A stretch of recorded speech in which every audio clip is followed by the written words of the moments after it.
কিছু মানুষ আছে বড্ড বড্ড বড্ড বড্ড অদ্ভুত প্রকারের মানুষ, যাদের কাছে কারণ ছাড়াই তুমি বিশাল বড় একটা মাপের শত্রু। আবার এমন কিছু মানুষ আছে যারা তুমি কোনো ভুলই করলে না, অথচ তুমি ভুল করেছো এটা প্রমাণ করতে ব্যস্ত থাকে। তোমার সঠিক কাজটাকেও ভুল প্রমাণ না করলে এদের ভাত হজম হয় না, ঠিক আছে? আবার এমন কিছু মানুষ আছে যারা শুধুমাত্র তোমাকে একটা প্রতিযোগিতার বস্তু হিসেবেই কাউন্ট করে এসছে সব সময়। এগুলো নিয়ে ডিটেলসে আসবো আলোচনাতে। তার আগে একটু যেগুলো আমি পেয়েছি সেগুলো আগে ছুঁয়ে যাই, তারপরে ডিটেল আসছি। আগে বলে রাখি, এটা জেনারেল কমন কালেকটিভ রিডিং, যতটা ম্যাচ করবে ততটাই নেবে, বাকিটা অন্যদের জন্য ছেড়ে দেবে। এক। আর দ্বিতীয়, যারা আমার কাছ থেকে পার্সোনাল রিডিং নিতে চাইছো বা কোনো রকম কাটান ক্রিয়া করাতে চাইছো, বিশেষ করে monetary blockage, negativity removal, black magic remove যারা করাতে চাইছো, বা কোনো রকমের কাটান ক্রিয়া করাতে চাইছো, বা ক্রিস্টাল বা রুদ্রাক্ষ বিষয় বা আমার বাথ অয়েল নিয়ে কোনো রকম কোয়ারি করতে চাইছো, তারা এই নাম্বারে 8017358735 এটা, অথবা আরেকটা নম্বর আছে যেটা কি বলে ভিডিও ডেসক্রিপশন বক্সে লেখা থাকবে, তাও আমি বলে দিচ্ছি, ভিডিওটা পজ করে কাগজ পেন নিয়ে লিখে নিতে পারো। নাম্বারটা হচ্ছে 9062656579। এই দুটো নাম্বারের মধ্যে যে কোনো একটা নাম্বারে হোয়াটসঅ্যাপ করে আমার সঙ্গে যোগাযোগ করো। তুমি হোয়াটসঅ্যাপে লিখতে না পারো, কোনো সমস্যা নেই, তুমি আমাকে হোয়াটসঅ্যাপে একটা অডিও মেসেজ করে ছেড়ে দাও, ভয়েস মেসেজ যেটাকে বলে সেটা করে ছেড়ে দাও, আমি ঠিক দেখে নেব। কিন্তু কল করো না প্লিজ, আমার কল ধরা হয় না। যারা এসছো তারা প্রত্যেকে জানো, সামনাসামনি যারা দেখেছো তারা প্রত্যেকে জানো যে আমার ফোন সাইলেন্ট পড়ে থাকে, ঠিক আছে? এমনকি যারা ক্লায়েন্ট আছে তাদেরও আমার বলা আছে, ফোন যে তারা কতবার করতে করতে তারপরে পায় সেটা তারাই জানে। যেহেতু ক্লায়েন্ট হিস্ট্রি বলতে নেই, বলা যায় না, কারণ একদম তাদের ব্যক্তিগত ম্যাটার, তো সেটা তো বলতে পারবো না। না হলে তোমাকে এরকম অনেক লোকের সঙ্গেই পরিচয় করাতে পারতাম মহাদেবের আশীর্বাদে, যারা আমাকে নিয়ে এরকমভাবে পাগল হয়। তাই প্লিজ হোয়াটসঅ্যাপ করো, আমি অবশ্যই প্রত্যেকের হোয়াটসঅ্যাপের উত্তর দেব, নিশ্চিন্তে থাকতে পারো, ঠিক আছে? তো চলো রিডিংয়ে চলে যাই। যেটা বলছিলাম, যে জিনিসগুলো এসছে আগে সেগুলো একটু বলে নিই, ছুঁয়ে যাই। তো তুমি কারোর প্রতিযোগিতার বস্তু, তুমি একটা বস্তু, আর যাতে কোনো দিনই তুমি প্রতিযোগিতায় জিততে না পারো তার জন্য তাদের মানসিকতা অনুযায়ী, তাদের নিচু মন অনুযায়ী তোমার জন্য বিভিন্ন ধরনের কাজকর্ম করিয়ে এসেছে, বিভিন্ন তান্ত্রিক মৌলবীর কাছে গিয়ে, বিভিন্ন মন্দিরে গিয়ে, আমার কাছে ভীষণ আসছে মন্দিরে গিয়ে এবং শ্মশানে গিয়ে, ঠিক আছে? কি কি কাজ করিয়ে এসেছে? ধরো এই মানিটারি ব্লকেজ, হেলথ ব্লকেজ, তারপরে হচ্ছে তোমার রূপের ওপর ক্রিয়া, যাতে তোমাকে দেখে কেউ পছন্দই না করতে পারে, তোমার কমিউনিকেশন স্কিলটাকে নষ্ট করে দেওয়ার চেষ্টা করেছে, যাতে তুমি কারোর সঙ্গে সঠিকভাবে কথা না বলতে পারো, যাতে তুমি জব করতে না পারো, যাতে তুমি স্পিরিচুয়ালি অ্যাক্টিভ থাকতে না পারো, ঠিক আছে? তুমি একটা সময় প্রচণ্ড ব্যায়াম করতে ভালোবাসতে, আমি জানি না কে আছো এখানে, কিন্তু একটা সময় তুমি যে কোনো রকম ব্যায়াম, হতে পারে হাঁটা, হতে পারে সিট আপ সিট ডাউন যেটাকে বলে, যদিও আমি করি না, আমি ভীষণই আমি অলস মানুষ একটা, মানে এইসব ব্যায়াম ট্যায়াম করার ক্ষেত্রে। তো এই জাতীয় ক্রিয়াগুলো তুমি করতে, কিন্তু এখন মোটামুটি প্রায় বন্ধ হয়ে গেছে। এমনভাবে ওই সময়টাই তুমি আটকে যাও যেটা আটকানোর কথা না, এবং ওই সময়টা আটকে যাওয়ার জন্য তুমি কোনো কিছু করতে পারছো না, ঠিক আছে? আচ্ছা, কমিউনিকেশন স্কিলটাও নষ্ট করে দেওয়া হয়েছে। দেখলে আমি কমিউনিকেশন বলতে গেলাম কমিউনিকেশন না কি একটা যেন হয়ে গেল। তো পুরো স্কিলটাকেই নষ্ট করে দেওয়া হয়েছে, যাতে তুমি এগুলো কোনো কিছু ঠিকমতো করে না করতে পারো, ঠিক আছে? তো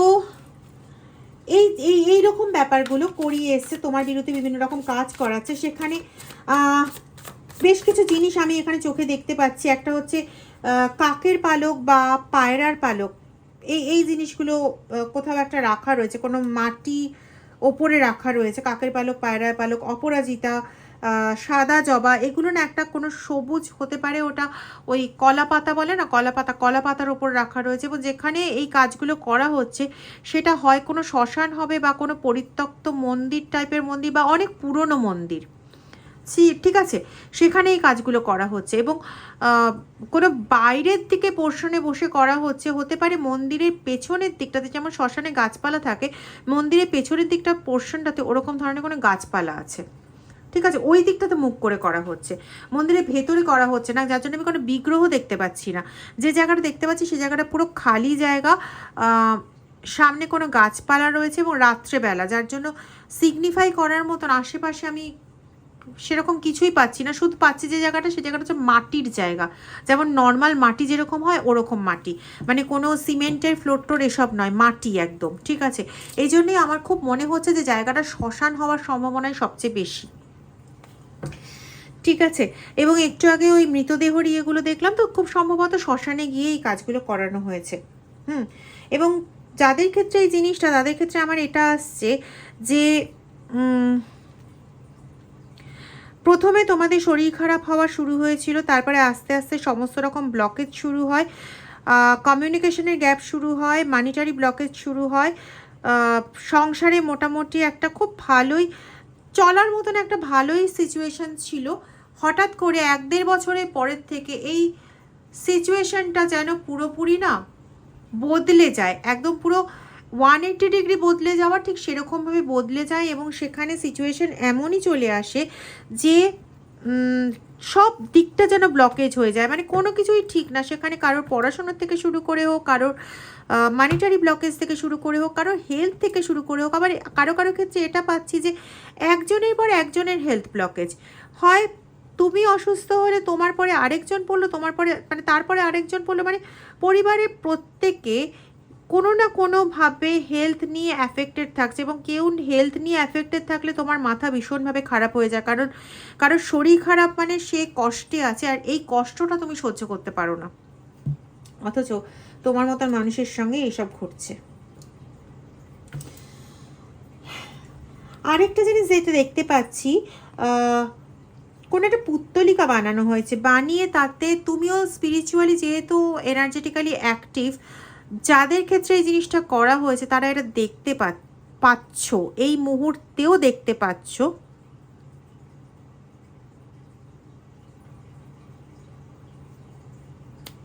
এই মুহূর্তেও দেখতে পাচ্ছ তারা যে কোনো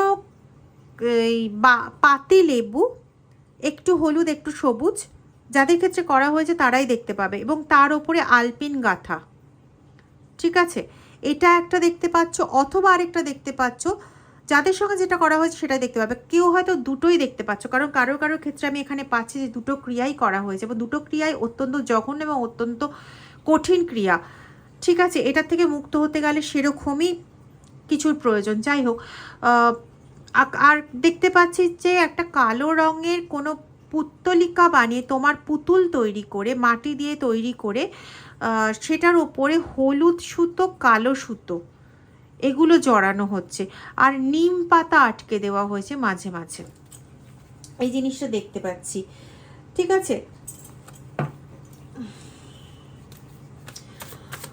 ওদের জন্য যতই ভালো করো না কেন তুমি, ওদের কাছ থেকে তোমার জন্য মানে পাওনা থাকে হচ্ছে যাতনা, এবং ওদের জন্য যে ভালোটা করছো সেটা হচ্ছে ওদের অধিকার, ওদের মানে ওটা ওদের অধিকার, ওদের জন্য ওদের কোনো ইয়ে নেই, বলতে পারো তাদের ওটা অসুখ। আর এই অসুখে তোমার জীবনটা মোটামুটি ছারখার হয়ে যাচ্ছে। দেখো, ওরা তোমার জীবনে ভালো কিছু হওয়ার প্রতি একদম আনইন্টারেস্টেড। তোমার জীবনে খারাপটা কি করে হবে, কি করে তোমার সমস্ত কিছু খারাপ হবে, এইটা হচ্ছে ওরা চায়। ওরা আসলে মনে করে যে তুমি এসে ওদের কোনো কিছু ছিনিয়ে নিয়েছো। ভারী অদ্ভুত ব্যাপার। হতে পারে এর নিজের ছেলে বা মেয়ের সঙ্গে তোমার বিয়ে দিয়েছে, বা তুমি কোনোভাবে তার সঙ্গে জড়িত, হতে পারে বন্ধু সম্পর্কে জড়িত, বা কোনো তার থেকে একটু বেশি এগিয়ে কোনো সম্পর্কে জড়িত, কিন্তু তাদের কাছে তাদের সন্তান হচ্ছে তাদের প্রাইভেট প্রপার্টি, এবং সেই প্রাইভেট প্রপার্টি যখন তোমার সঙ্গে কথা বলছে, তোমার সঙ্গে খুশি থাকছে, তো সেটাই হচ্ছে তাদের রাগের কারণ। এবং যেহেতু তুমি আসাতে তাদের কথাবার্তায় একটু হলেও ভাগ পড়ছে, সুতরাং তুমি তাদের কট্টর শত্রু। ক্লিয়ার তোমাদের কাছে কেন তুমি শত্রু, অথচ প্রথম দিকে কিন্তু এরকমটা ছিল না। তাহলে হঠাৎ এরকম হওয়ার কারণ একটু যদি খুঁটিয়ে ভাবো তাহলে তোমরা নিজেরাই বুঝতে পারবে যে শুধুমাত্র এটা এদের মাথা থেকে আসা কারণ নয়। হ্যাঁ, এরা সব সময় নিজেদের সন্তানকে আগলে রাখতে চেয়েছে, সব সময় চেয়েছে যে ওরা তার কাছে থাকুক, কিন্তু এখানে একটা ইনসিকিউরিটি তাদের যে কাজ করেনি সেটা নয়, কিন্তু সেই ইনসিকিউরিটির সুযোগ নিয়ে কিছু মানুষ এই সুযোগের অত্যন্তভাবে সদ্ব্যবহার করেছে, যারা চায় না যে এই ব্যক্তি ভালো থাকুক। ঠিক আছে, এই যার সন্তানকে নিয়ে আলোচনা করা হচ্ছে সেই ব্যক্তি ভালো থাকুক এটা কোনোদিন চায়নি, সেই ব্যক্তির সংসারে কেউ ভালো থাকুক এটাও কোনোদিন চায় না, এমনকি তোমার পার্টনার বা তোমার পার্সন বা তোমার ফ্রেন্ড ভালো থাকুক এটা ওরা কোনোদিন চায়নি। ওরা শুধু একটা সুযোগের অপেক্ষায় ছিল, যে সুযোগটা সদ্ব্যবহার করে সমস্ত কিছু ছাড়খাড় করে দিতে পারে। যেহেতু এটা জেনারেল কমন কালেকটিভ রিডিং, এখানে না আমি আরেকটা জিনিসও পাচ্ছি, সেটা হচ্ছে কিছু কিছু ক্ষেত্রে থার্ড পার্টির একটা উপস্থিতি পাচ্ছি। এই থার্ড পার্টি আরে অদ্ভুত ব্যাপার যে এই থার্ড পার্টি একটা সময় নিজেই তোমার পার্টনারকে ছেড়ে দিয়ে চলে গেছিল। ওকে,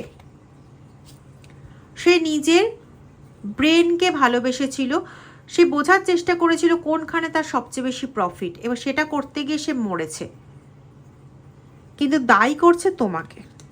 ঠিক আছে, এবার সে কি করেছিল, সে একটা সুযোগকে পাকড়াও করেছিল। কিরকম সুযোগ একটু ভালো করে বোঝো। সে প্রথমে তোমার পার্টনারের সঙ্গে ছিল, সেই মুহূর্তে তোমার পার্টনার তার কাছে বেটার অপশন বলে মনে হয়েছিল, তাই তোমার পার্টনারের সঙ্গে ছিল। পরবর্তীকালে সে দেখলো যে না, তোমার partner is not a good option, তার থেকে বেটার অপশনের সুযোগ পাওয়াতে সে তোমার পার্টনারকে ছেড়ে দেয়। এটা তোমাদের বিবাহিত জীবনের বা তোমরা লাভ অ্যাফেয়ারে থাকলে এখন তার অনেক আগের ঘটনা। ছেড়ে দেয়, ছেড়ে দিয়ে তার সঙ্গে গিয়ে জোড়ে যাকে বেটার অপশন বলে মনে হয়েছিল। কিছুদিন পরে দেখলো যে সে মেয়ে নাচানো বা ছেলে নাচানো পাবলিক, তাই যাকে বেটার অপশন বলে গেছিল তার থেকে মনে হলো যার কাছে ছিলাম তার কাছেই বেটার ছিলাম। ততদিনে সে কাউকে ভালোবেসে ফেলেছে বা কারোর সঙ্গে বিয়ে করে ফেলেছে, সেটা হলে তুমি। এবার যখন ফিরে আসতে গিয়ে দেখলো যে তার জায়গাটা তো ব্লক হয়ে গেছে, এবং বিভিন্নভাবে তার মাথা ঘোরানোর চেষ্টা করে দেখলো না, সে ঘুরছে না, তাহলে তার কট্টরসত্য তুমি, কারণ তুমি ওই জায়গাটাতে এসে বসেছো বলে ওর খেলাটা তো বন্ধ হয়ে গেল। ক্লিয়ার? মানে এই অদ্ভুত এনার্জিটা না, এই যে কিছু মানুষ যাদের কাছে তুমি কোনো দিন কোনো অন্যায় করনি, দেখো এরা নিজেরা নিজেদের ব্যাড কর্ম ক্রিয়েট করছে। আমি কি বলবো, বলে দিচ্ছে স্বয়ং ঈশ্বর, আমার তো কিছু করার নেই এখানে। তুমি কোনোদিনই কোনো অন্যায় করনি, তবুও তোমাকে যেন এরা সহ্য করতে পারে না। তুমি ভালো থাকলে এদের অস্বস্তি, তুমি একটু এগোলে এদের ভেতরে অস্থিরতা তৈরি হয়ে যায়, তুমি সম্মান পেলে এদের অহংকারে আঘাত লাগে, এদের ভেতরে অহংকারে আঘাত লাগে। তারা কখনো তোমাকে মানুষ হিসেবে দেখেইনি, সবসময় তোমাকে ওই যে বললাম প্রতিযোগিতার বস্তু, তুমি তাদের কাছে হচ্ছে একটা বস্তু, মানুষ নও। এবং কী রকম বস্তু? প্রতিযোগিতার বস্তু। আর সেই প্রতিযোগিতাতে ওরা নিয়ত ভয় পায় যদি হেরে যায়, যদি জিততে না পারে, এই জন্য ধীরে ধীরে তোমার শত্রুতে পরিণত হওয়া। এখন তোমাকে কন্টিনিউ ভুল প্রমাণ করতে চাইছে। তুমি কিছু বললেও সমস্যা, তুমি চুপ থাকলেও সমস্যা, তুমি নিজের কথা বোঝাতে গেলে সমস্যা, নিজেকে সরিয়ে নিলে সমস্যা, তোমার কান্নাকে নাটক বলা হয়, তোমার প্রতিবাদকে অহংকার বলা হয়, তোমার নীরবতাকে দুর্বলতা বলা হয়। অর্থাৎ সিদ্ধান্ত আগেই নিয়ে রাখা হয়েছিল যে যেন তেন প্রকারেণ তোমাকে ভুল প্রমাণ করতে হবে। তুমি কি বলছো সেটা ইম্পর্টেন্ট নয়, ইম্পর্টেন্ট এটা ছিল বা আছে যে তোমাকে দোষী বানাতে হবে। ঠিক আছে, তোমার জীবনে বাধা সৃষ্টি করা।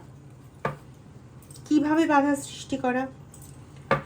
তোমাদের মধ্যে অনেকের ক্ষেত্রেই এরকম হয়েছে, যখন জীবনে কিছু ভালো হতে যাচ্ছিল হঠাৎ করেই সব কিছু আটকে যায়, আনফেজড সব কিছু আটকে যায়। অর্থের সমস্যা, স্বাস্থ্যের সমস্যা, সম্পর্কের সমস্যা, অকারণ দুশ্চিন্তা, কোনো কারণ নেই, অকারণ দুশ্চিন্তা, একটার পর একটা বাধা। মনে হয়েছে যেন কোনো অদৃশ্য শক্তি তোমাকে মানে পেছন থেকে দড়ি দিয়ে আটকে রেখেছে, দড়ি দিয়ে বেঁধে রেখেছে। এবং প্রতিবারই তুমি যতবারই চেষ্টা করছো না কেন, প্রতিবারই তুমি কোনো না কোনো দিকে বেঁধে যাচ্ছ। কোনো একটা অদৃশ্য শক্তি যেন তোমাকে আটকে রাখছে। কিছু মানুষ সত্যিই চাইতো না, এখনো চায় না যে তুমি সফল হও, কোনোভাবেই চায় না যে তুমি সফল হও, তুমি শান্তিতে থাকো, তুমি তোমার সংসারে টিকে থাকো, এটা ওরা কোনোভাবেই চায় না।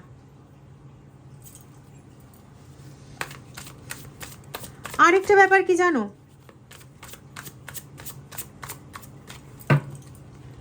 আর এটাই না, সেম শিট ডিফারেন্ট ডে, একদম এটাই না সবচেয়ে বড় কষ্টের জায়গা। তুমি তাদের জন্য অনেক কিছু করেছো, তুমি সময় দিয়েছো, ভালোবাসা দিয়েছো, সাহায্য করেছো, পাশে দাঁড়িয়েছো, কিন্তু তারা ওই যে বললাম ওগুলোকে কখনোই উপহার মানে ওদের সাথে থাকা উপহার হিসেবে দেখেনি।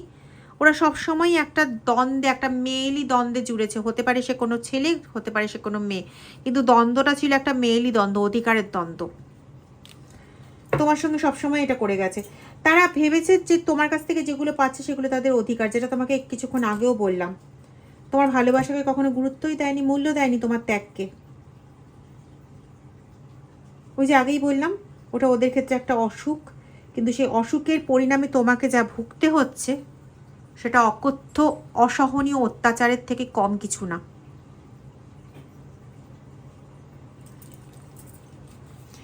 এবার একটু দেখবো যে তাদের জীবনে বর্তমানে কি ঘটছে। স্কারসিটি ট্যাকটিক্স, ওকে। সেকেন্ড, ড্রামা স্টার্টার, গ্রেট, এটাই তো বলছিলাম। জ্যাকপট, ওকে। ব্যাপারটা হচ্ছে যে যারা তোমার জীবনে অশান্তি ডেকে এনেছিল, তাদের জীবনে না এখন অলরেডি অশান্তি শুরু হয়ে গেছে।